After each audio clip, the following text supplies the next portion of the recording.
My name is Anna Downs, and I am the CEO and the co-founder of VideoSherpa. My background is in higher education marketing. I was a marketing and admissions director for an art college here in Ireland for 10 years. And the germ of the idea for VideoSherpa actually came from my work there, where we were getting more and more students involved in telling us their stories about their experience on campus, why they chose to come, what they found most beneficial. And we found that those video stories were the ones that really resonated with the potential students who were interested in coming to us.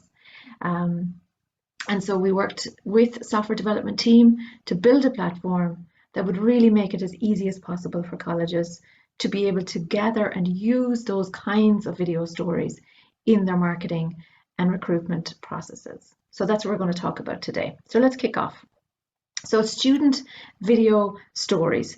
It's really so important today that you understand what it is that your prospective students are interested in, and not only the kinds of messages that they're interested in, but the way those messages are delivered to them. And it is in the kind of the first person stories of your actual students on campus that your prospects are really interested in learning more about your campus and what you've got to offer. So we're going to just look initially at why those stories really have such strong impact. And then we're going to look at a couple of ideas. So going beyond the typical sort of just student testimonial, what ways can you use these video stories throughout your whole recruitment and marketing campaigns? What ways can they be used, not just to address the questions that students have, but also maybe to inspire them, questions that maybe their advisors and parents and counselors would also have as well. And then finally, the last section, we're going to look at how do you actually go about gathering this content. You know, video can be expensive to create and it can be time consuming, and how can we make it as easy as possible for you to gather these video stories to be able to use the content that students are creating really effectively, really easily to manage that whole process. So that's what we're going to look at. So let's get started.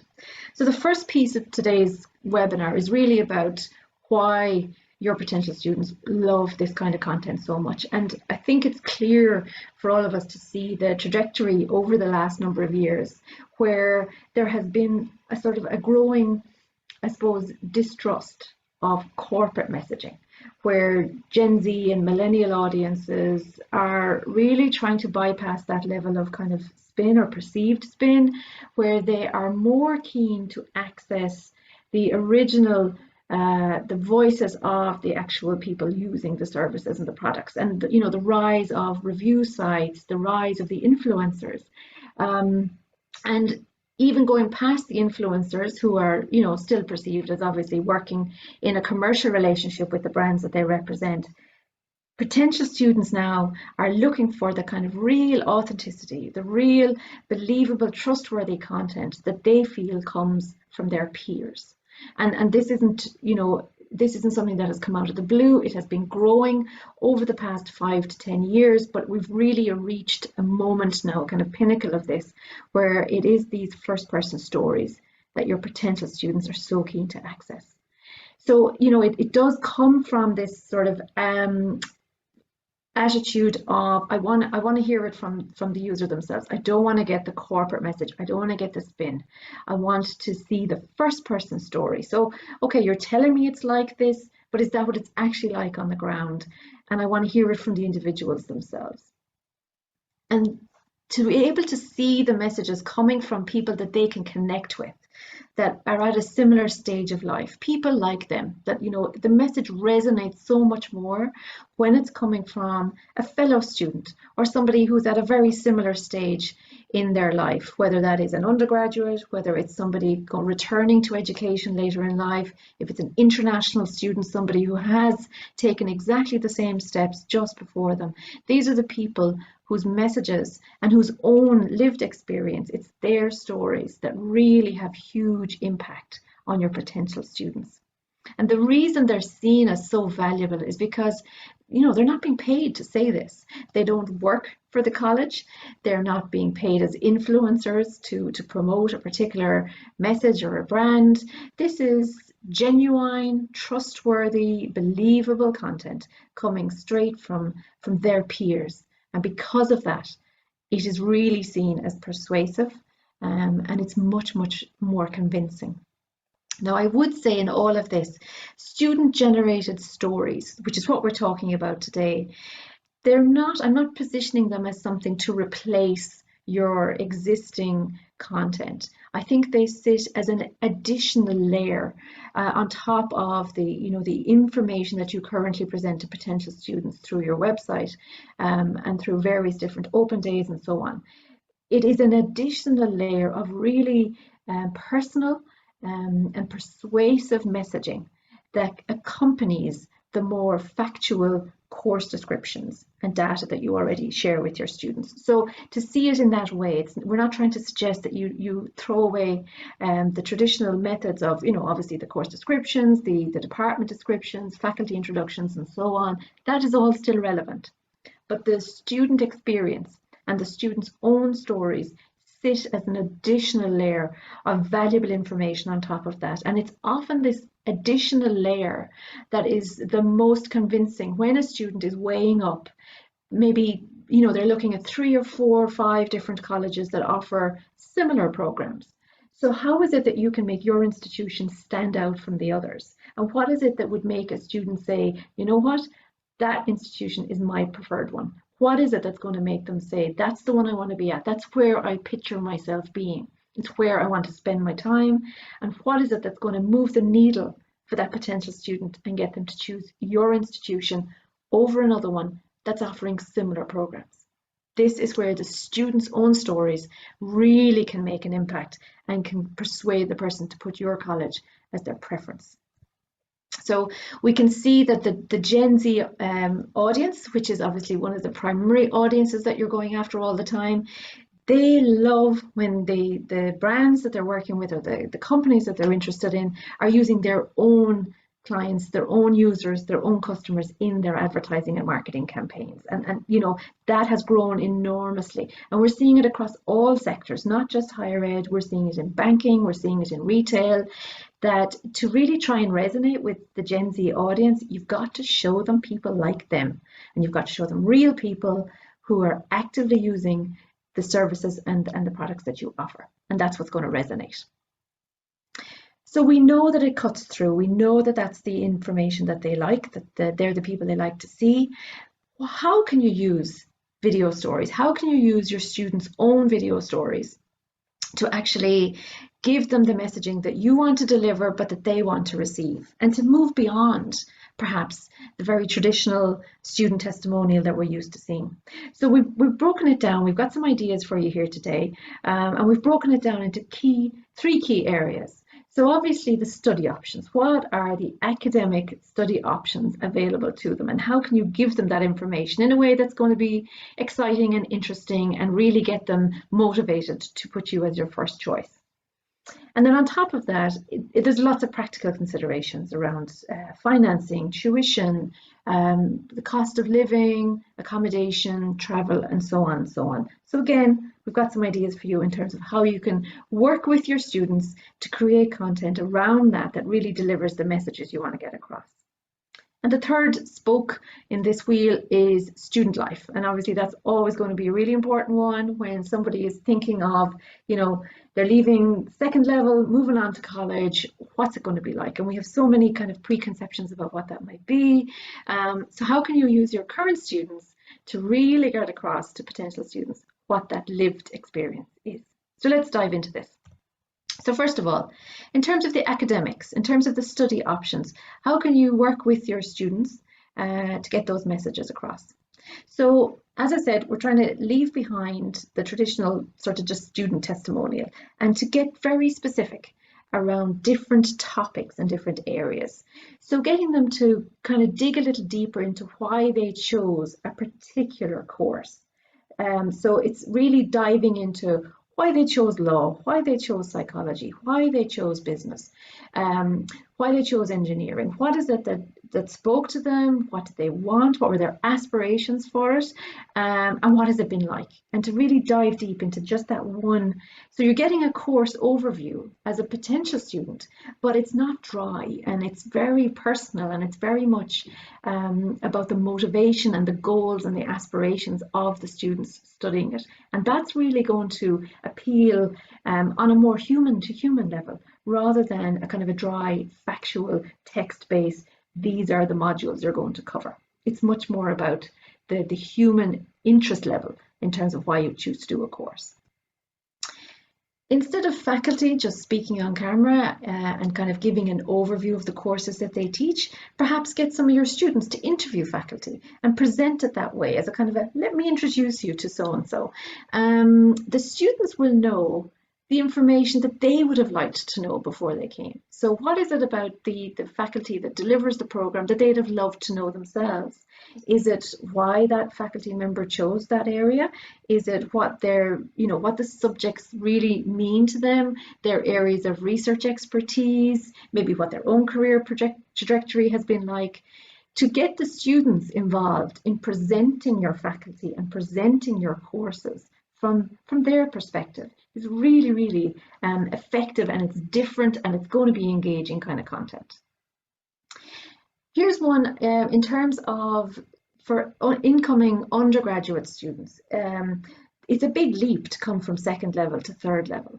So getting your own students, maybe your first years, your second years, to talk about for them, what were the biggest differences coming from second level to third level in terms of academics, in terms of study, in terms of the course that they're following. For example, if you're in second science, for example, what is it actually like compared to second level science? What are the things you get to do that you never got to do before? What are the specialisms that are open to you? What are the specific courses you're following?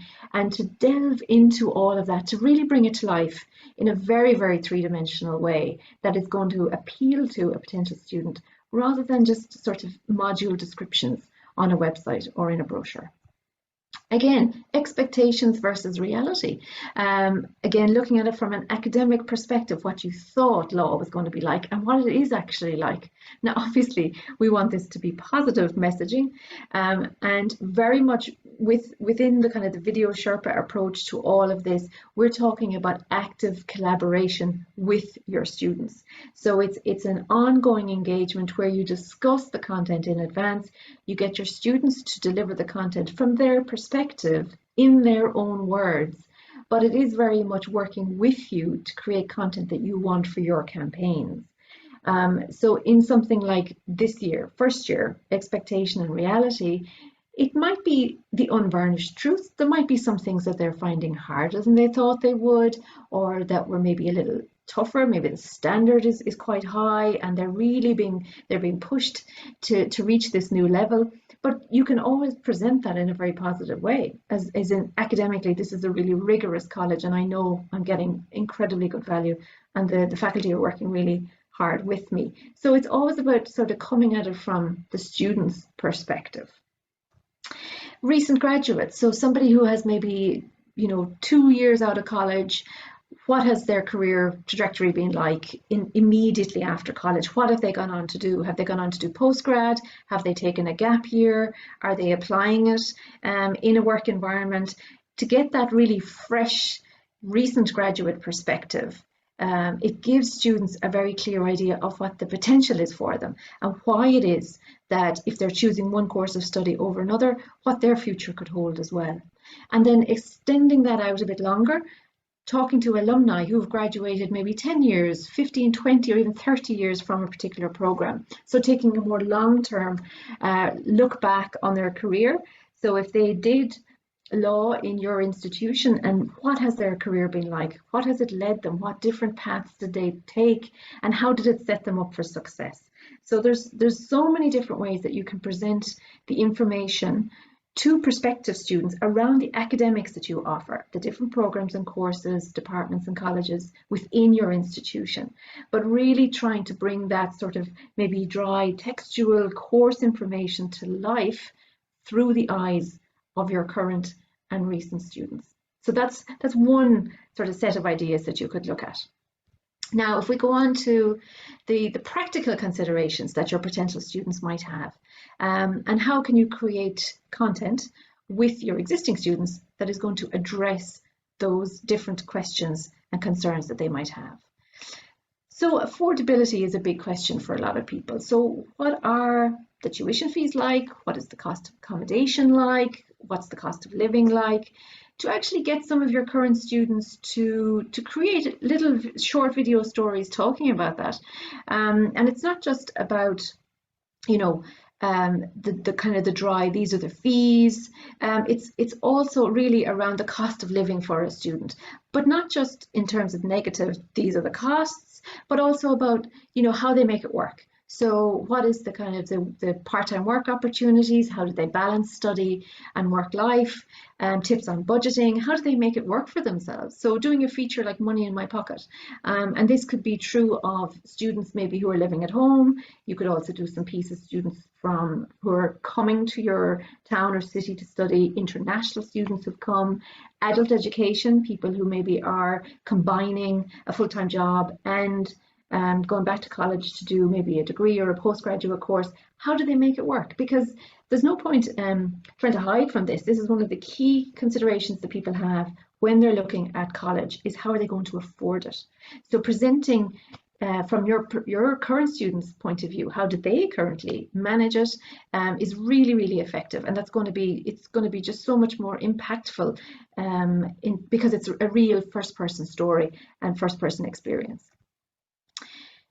Looking at accommodation. So let's take a look around, you know, bringing it to life in a three-dimensional way. So maybe getting some of your students to do house tours, you know, faculty or accommodation on campus, and that's run by the college, but also accommodation off campus. So you could kind of do something a bit fun with this, kind of like a MTV Cribs kind of situation, where you might get some students who'd enjoy kind of doing that kind of thing, and showing your students, particularly those who are traveling to college for the first time, what's it actually like? What can they expect? What standard of accommodation is available? What kind of costs can they expect to pay in terms of rent and so on? My favorite place. So getting students to talk about their favorite spots in the city or the town that you're based in.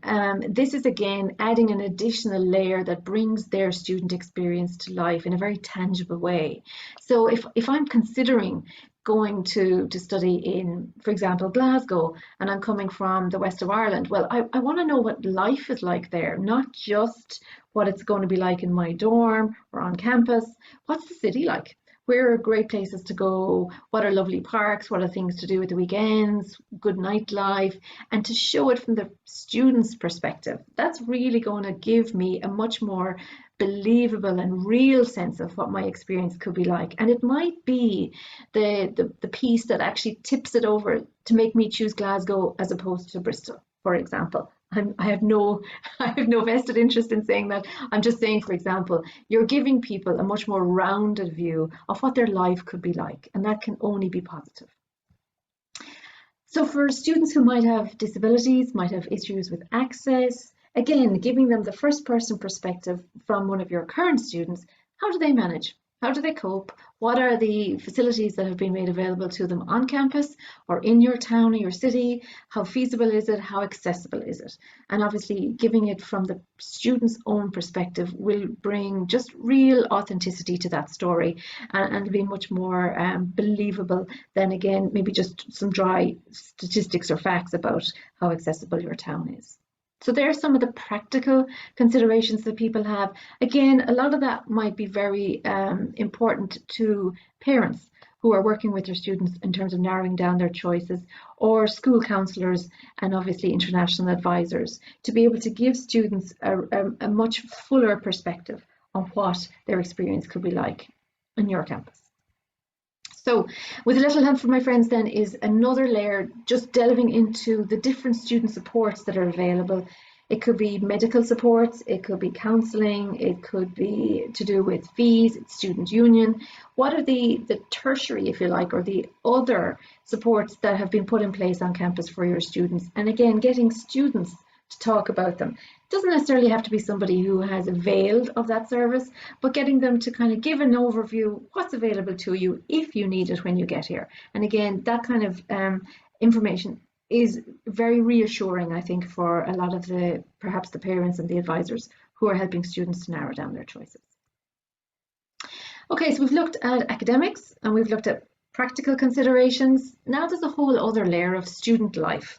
And this is often kind of what students are trying to get under the hood of and understand, well, what's it going to be like for me to live there, to socialize, to get on with my life over and above the course study. And again, this is the kind of thing that will help you to differentiate your campus and your college experience for potential students over and above the academics. So a day in my life, getting lots of different students to create short little videos that give a sense of, well, what is my day-to-day life like as a student? What is it that I love about being here? What is it what drew me to it? And what do I enjoy most? And what do I get out of it? And what do I hope to do?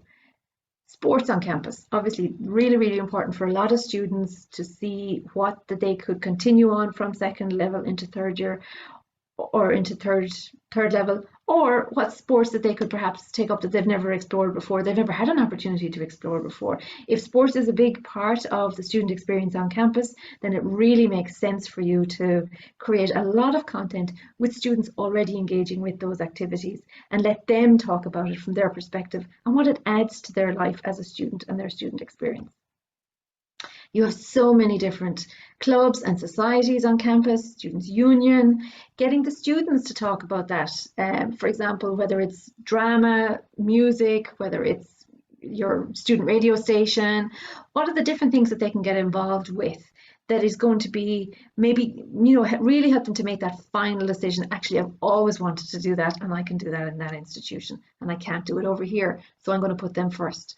And that's going to be my top choice. These are the flesh on the bones, if you like, of the student experience. So getting your own students to talk about that is going to be really, really impactful.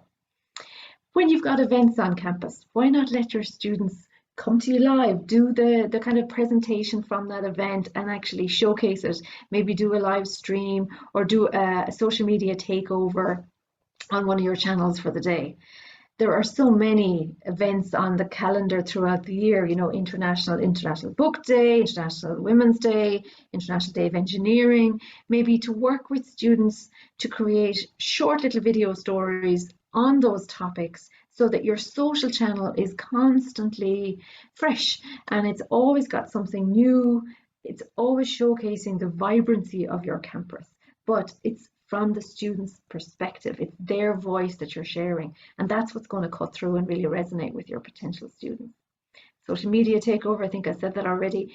And Vox Pops, I think this is something that colleges are, it is where our future social leaders are going to come from. It's where our future politicians are going to come from, where people in positions of power are now currently studying. So when there are big topics that engage your student population or just the population at large, whether there is an election coming up, a referendum, maybe there's a really important social aspect going on, why not do Vox Pops? Let your students share what it is that they think and feel about those particular issues, get debates going on campus, and to allow your students a voice.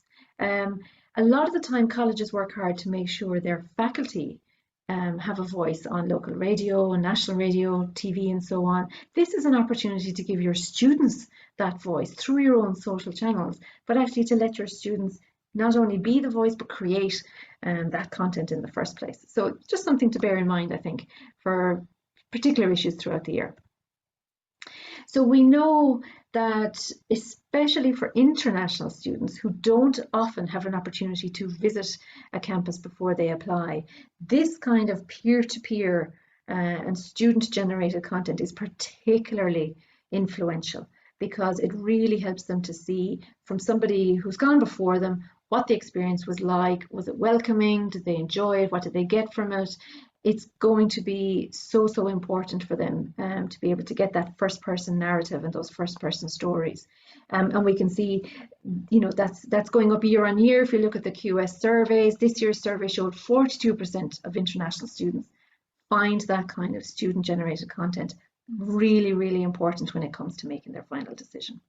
So I think if you're looking at where to invest resources, if you're looking at how you're going to do your campaigns for student recruitment, then really trying to feature your own students in those campaigns is going to be not only important, but vital in terms of competing with the alternatives that they're also weighing up and considering. So you have so many different audiences that you're trying to balance all the time between, you know, potential undergrads, postgrads, international students, people who are considering returning, maybe balancing a full-time job and adult education, you know, whether it's MBA programs or evening courses, part-time. And then you've obviously your alumni networks, you've got the parents involved in making decisions, advisors and counselors. There's so many different people. So being able to share a wealth of voices and to really showcase the diversity of campus, the different people at different stages of their educational journey is going to resonate with all of these different audiences so much more than, you know, text and images on a screen or on a brochure. So it's really about trying to work with these content creators on campus in a very easy way to be able to gather and generate that content that's going to work for you.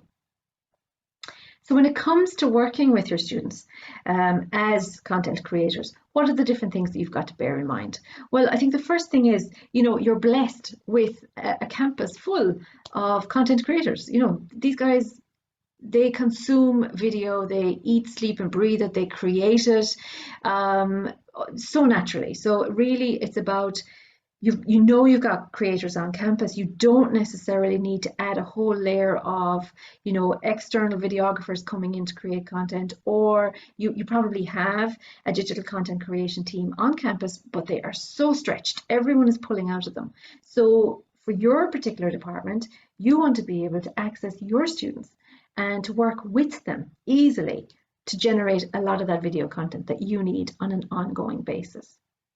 Do you want to work with students just on one project? Or would you like to work with some students maybe on a series of videos throughout the year or throughout their 3 or 4 years on campus and actually build up a really rounded picture of what that experience was like? That's just something to consider.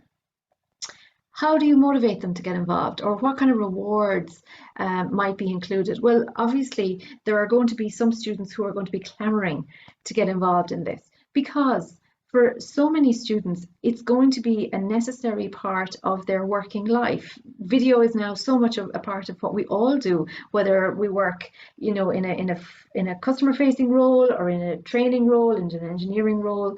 Having video skills and being able to say, I worked with my alma mater on creating content for that college is a great thing to have on your CV. So actually, I think you're going to find you're not going to be struggling to get people to work with you. You're probably going to have to do something like run competitions, get people to submit maybe a 60-second vlog on why they should be one of your content creators and narrow down your pool. There are so many benefits to the students being involved. And you might find that students in particular courses are even, you know, more motivated to get involved. Maybe your journalism students want to learn how to create video stories, your marketing students, maybe media production students on campus. These are just some of the courses where you would say, yeah, these guys are obviously already interested in this. But that's not to say you shouldn't open it up to the wider pool of campus students as well. Your student ambassadors, particularly for international students, you probably have a student ambassador program, and they're already going to be motivated to work with you on creating content as well. So, you know, there are so many resources available to you, and it's just about how do you work with them efficiently and effectively to get the content you need without all the headaches and the headaches of what we're trying to resolve for you. So in terms of, you know, from your perspective, the key considerations you have around this video content. Well, the first thing is, ownership of it and rights to using that content. This is really important. It's one thing to say to students, it's Freshers Week, who's going to give me, 60 seconds on these 4 different ideas. You need to own that content. You need to own the rights to it to be able to use it across your channels. So working with a platform like VideoSherpa, where your students are creating content on your platform, means you automatically own the rights. It's a really important consideration. 9 times out of 10, it mightn't come back to bite you in the ass, but if you do have a video up on YouTube and then somebody says, I was never asked if I want to be involved in promoting your college, you could end up in real trouble. So it's a really important thing to do. Standardizing formats. For anyone who has worked with video, you know how much of a headache this can be. If you're working with 10 students and they're all filming on different apps, different phones, somebody sending it through to you from WhatsApp, somebody else has emailed you some huge video file, completely crashed your system, it's a nightmare. We know this and we've worked hard to overcome this because you just don't want the headache of trying to standardize formatting. You want all your video content coming in seamlessly, exactly the same, ready for you to use, to edit together in different ways, to be able to produce different pieces of content. So that's very important that you just get rid of that hassle. Gathering that content. Again, if you've got different people sending you different bits and pieces, somebody promised it to you today, they forgot to send it in, you can't get them on email, somebody dropped a memory stick into the office, what are you going to do with that? Again, it's about reducing all of these friction points and making it as easy as possible for you to gather the content from the students to be able to quickly put it together into effective videos. And it's about ease of editing and ease of approving that content. So working within your team, gathering the content from students and then collaborating with perhaps you have a marketing manager who needs to sign off on it, or the dean, some faculty, whomever might be involved in improving that content before it goes out on your social channels. And again, it's about making that process as easy as possible. And then what do you do with the content? You might have some really gorgeous B-roll footage of campus, of events on college, graduation days, so on. Where do you store it? How do you reuse it? How do you actually manage all of these really big video files in an easy and seamless way so that you can dip in and out of it exactly when you need it and it doesn't become something that's another nightmare for you to manage? Who has access to this content? Who controls it? Who manages it? These are really important considerations. And when I was working in student recruitment and marketing, these are all the things that I ran up against and had to find ways to manage and to make as easy as possible. And that's really what we've put into VideoSherpa. We have built it in such a way to really facilitate you working with students, gathering that content instantly, being able to easily put it together into effective video stories that you can then share with all the different audiences that you have across all your channels. So let me show you quickly how we actually go about it. So the first thing is, when you're working with VideoSherpa, you can have as many users as you want on your platform. There's no limit on users and there's no cost per user. What you can do is, for every single user you have on your system, you control their level of access to your platform. So with some students, you might only want them filming a video project and nothing else. You don't want them editing. You don't want them able to download content or delete content. That's absolutely fine. That's within your prerogative. Or you might be working with some students who are really excellent and really good editors and have a very strong visual eye. So you want them to be able to film content and do some draft edits and then share it with you on the platform, and you can allow them that extra layer of access. So really, it's completely within your gift how much access you give each individual user and how you work with them to make it as safe and as simple as possible for you to be collaborating with them. The next thing is, we help you to actually film that original content. So VideoSherpa is not just an editor, but it's also a filming app. And the filming app, it guides them step by step. It tells your students exactly what they need to do, how many clips they need, what kind of footage they need. And the best of all is, the minute they finish filming, they hit sync and all of that content is straight onto the dashboard. So you're never chasing them for it. You're never emailing them or trying to find them on campus. Where's the stuff you shot yesterday? Where's the stuff from last month? Everything is instantly on your dashboard, and you own it all. There's no issue with access or rights or ownership. And then we built a really straightforward, simple video editor. Makes it very easy for you to put your clips together, to add college branding, to add voiceovers, subtitles, lower thirds, titles, music, all of the different bells and whistles that you might need in order to produce your content and get it out there as fast as possible. You can collaborate because it's all based on the cloud. So you're not downloading this to your own laptop or desktop. Everything is on the cloud. You go into Chrome, so you can collaborate 24/7, access it wherever you are. The whole team can access all of the content wherever they are, whenever they need it. And you can collaborate live. So it's like a Slack channel within the editor. You can message each other, say, and feedback into videos, get approval for videos, all documented on the comms channel within the dashboard. And then best of all is the asset library. So this was a hugely important for us when we were building it, because we know how valuable the video content that you've created is. And you don't want to have to go back and film everything from scratch every single time. You want this library of fantastic B-roll content and to be able to dip in and out of it exactly when you need it. So there's a whole library built in there. And again, you can have unrestricted access to it, or you can have a smaller B-roll library that your students can access, that you have approved that content, and it's easy for them to edit that into their videos before they share them with you. So that library really becomes a fantastically valuable resource for you. So we know, students are at the heart of everything that the college does, and it's about really finding easy ways to get their voices across, because it's that authentic, believable content that is going to really, really resonate with your prospective students. So in summary, we know now just how valuable and why that kind of content is so valuable to your potential students. And now we've shared with you some fresh ideas. I hope you found new ways to think about using your students as, promotional marketing gurus for your campus, and sharing all of the different aspects of college life, from academics, practical considerations, the more social side, through their eyes and in their words, in their own voice, and how that's going to resonate. And then very, very briefly, looking at how something like VideoSherpa can actually work with your team and with your students to easily generate all of that video content.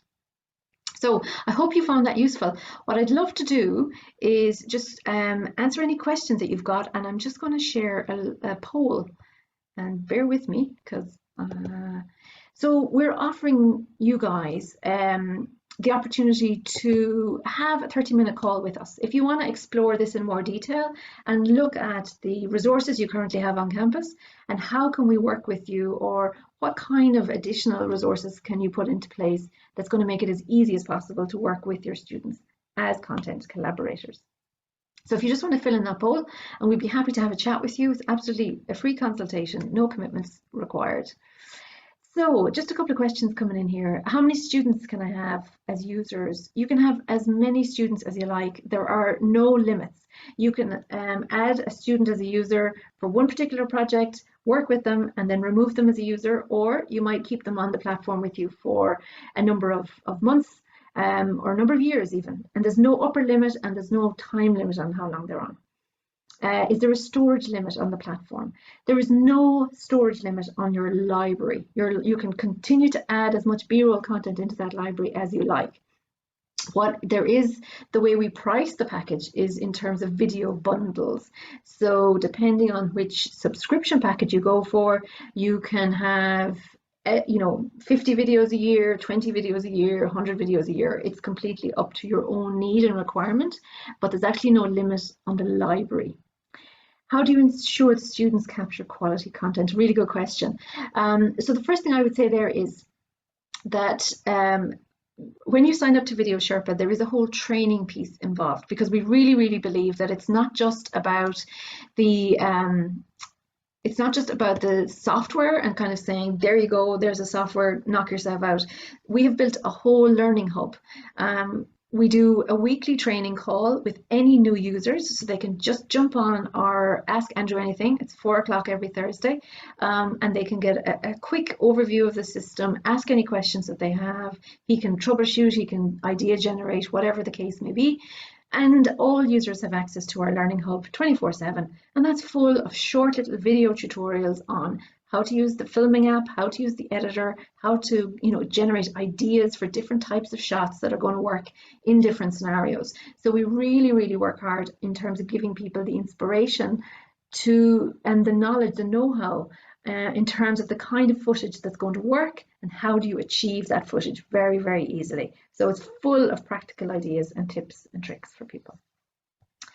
So Sinead, thank you so much for coming on. I really hope you found that helpful. As I said, Anna from VideoSherpa and anna@videosherpa.com is my email address. So we will follow up with you today with a recording. And for anyone who would like to dig a little deeper and maybe have a chat with us about how they can work more closely with their students, we'd love to set that up as well. So thanks so much today for taking the time to talk to us. Take care.